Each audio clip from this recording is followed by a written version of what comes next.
নমস্কার বন্ধুরা, আজকে তৈরি করে দেখাবো একদম নতুনত্ব একটি রেসিপি যেটা খেতে দুর্দান্ত হয়। এটা আপনারা বাচ্চাদের টিফিনও দিতে পারেন, এমনকি সকাল বা সন্ধ্যাবেলায় এটা তৈরি করে নিতে পারেন। যখন খুশি ইচ্ছা তৈরি করে খেলে কিন্তু আপনাদের বারে বারে খেতে ইচ্ছা করবে। আর দেখুন কতটা নরম হয়েছে। তাহলে চলুন দেখে নিই আজকের নতুনত্ব রেসিপিটি। দেখুন এখানে একটা কড়াই নিয়েছি, কড়াইয়ের মধ্যে দিয়ে দিচ্ছি আমি 2 কাপ জল। তারপরে দিয়ে দেবো এর মধ্যে হাফ টিস্পুন নুন। এবার দিয়ে দিচ্ছি সামান্য জোয়ান, দিয়ে দিচ্ছি 1 চা চামচ সাদা তেল। এবার এটা খুব ভালো করে মিশিয়ে হালকা একটু ফুটিয়ে নিতে হবে। হালকা যখন একটু ফুটতে শুরু করবে তখন গ্যাসের আঁচ একদম লোতে রেখে এর মধ্যে মিশিয়ে দিচ্ছি আমি আগে 1 কাপ চালের গুঁড়ো, তারপরে দিয়ে দিচ্ছি আরও হাফ কাপ চালের গুঁড়ো।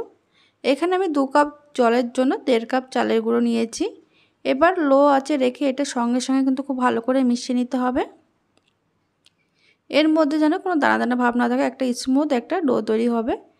দেখুন তারপরে জলটা যখন ভালোভাবে শুকিয়ে যাবে তখন হালকা একটু গ্যাসটা বাড়িয়ে দিয়ে এবার কন্টিনিউ এইভাবে নাড়াচাড়া করে জলটা যতটা সম্ভব শুকিয়ে নিতে হবে। একটু আঠালো আঠালো একটা ডো তৈরি করে নেব। দেখুন 2 মিনিট নাড়াচাড়া করে নেওয়ার পর কড়ার থেকে যখন উঠে আসবে তখন এটা একটা প্লেটে সামান্য একটু তেল লাগিয়ে এই ডোটা ঠান্ডা করতে দিতে হবে। ডোটা ফ্যানের নিচে 2 থেকে 3 মিনিট রাখার পর কিন্তু পুরোপুরি ঠান্ডা হয়ে যাবে। তারপরে হাতে সামান্য একটু তেল লাগিয়ে এর থেকে আমি ছোট ছোট আকারে বল তৈরি করে নেব। দেখুন ঠিক একদম ছোট ছোট করে বলটা তৈরি করে নিতে হবে।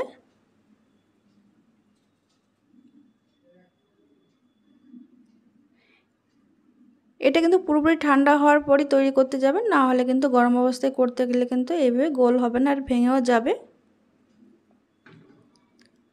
এইভাবে প্রত্যেকটা বল আমি তৈরি করে নিয়েছি।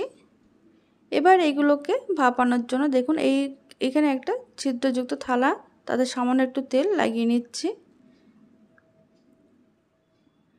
তেল লাগিয়ে নেওয়ার পর তারপরে একটা একটা করে বল এইভাবে সাজিয়ে দিতে হবে, একটু ফাঁকা ফাঁকা করে দিতে হবে।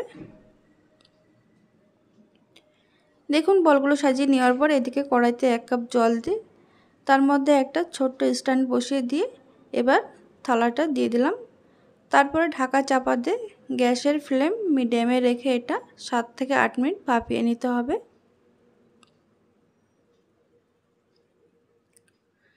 7-8 মিনিট ভাপিয়ে নেওয়ার পর গ্যাসটা অফ করে দিয়েছি। আর এটা দেখুন পুরোপুরি ঠান্ডা হওয়ার পর একটাও কিন্তু ভেঙে যায়নি। আর দেখুন চাপ দিলে কিন্তু এটা ভেঙে যাওয়ার কোনো ভয় নেই। এটা একটু নরম আর একটু শক্তর মধ্যে রয়েছে। এবার এদিকে দেখুন কড়াইতে দিয়ে দিয়েছি আমি 1 চামচ সাদা তেল। তেলটা একটু গরম হয়ে যাওয়ার পর এর মধ্যে দিয়ে দিলাম সামান্য গোটা জিরে। তারপরে দিয়ে দেব হাফ টিস্পুন রসুন কুচি। এখানে আমি 4 কোয়া রসুন একটা গ্রেটারের সাহায্যে গ্রেট করে নিয়েছি আর সামান্য আদা আর রসুনটাকে খুব ভালো করে গ্রেট করে নেওয়ার পর এবার গ্যাসের আঁচ একদম লোতে রেখে এটা 30 থেকে 40 সেকেন্ড একটু নাড়াচাড়া করে নেব। তারপরে দিয়ে দিচ্ছি একটা কাঁচা লঙ্কা কুচি।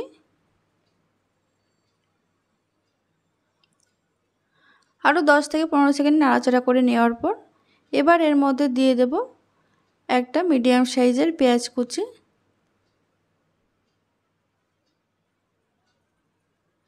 দিয়ে দিচ্ছি সামান্য নুন দিয়ে এবার পেঁয়াজটা হালকা একটু ভেজে নিতে হবে। পেঁয়াজটা কিন্তু এখানে লাল করে ভাজা যাবে না, তাহলে কিন্তু খেতে একদমই ভালো লাগবে না।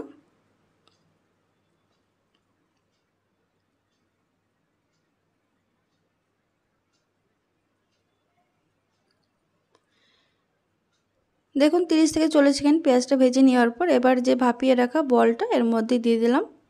এইভাবে আমি 1 মিনিট একটু ভেজে নেব।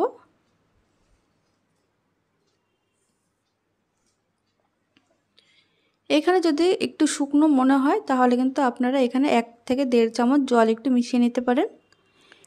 এইভাবে আপনারা চালের গুঁড়োর জায়গায় কিন্তু এটা সুজি দিয়েও তৈরি করতে পারেন, সেটাও কিন্তু খেতে ভীষণই ভালো হবে। দেখুন এটা ভাপিয়ে নেওয়ার পরে কিন্তু একটাও ভাঙছে না। এবার সামান্য হলুদ দিয়ে আরও কিছুক্ষণ নাড়াচাড়া করে নেওয়ার পর এবার এর মধ্যে দিয়ে দেবো আরও কিছু উপকরণ, এটাকে টেস্টটাকে আরও বাড়ানোর জন্য। আপনারা চাইলে এখানে গোলমরিচের গুঁড়ো ব্যবহার করতে পারেন। আমি এখানে যেহেতু কাঁচা লঙ্কার কুচি দিয়েছি তার জন্য গোলমরিচের গুঁড়ো ব্যবহার করছি না।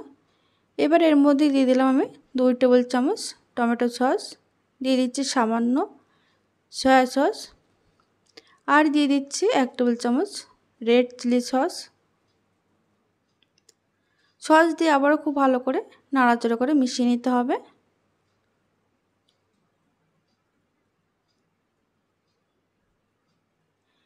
সস দিয়ে এটা কিন্তু 1 মিনিট একটু ভেজে নেব। ভেজে নেওয়ার পর তারপরে উপর থেকে আরেকটু দিয়ে দিচ্ছি 1 চামচ তিল, সাদা তিল দিয়েছি এখানে। তিল দিলে টেস্টটা বেশ ভালো লাগে আর দেখতেও কিন্তু ভীষণ ভালো লাগে। আর দিয়ে দিলাম সামান্য কয়েক দানা চিনি টেস্টটাকে ব্যালেন্স করার জন্য।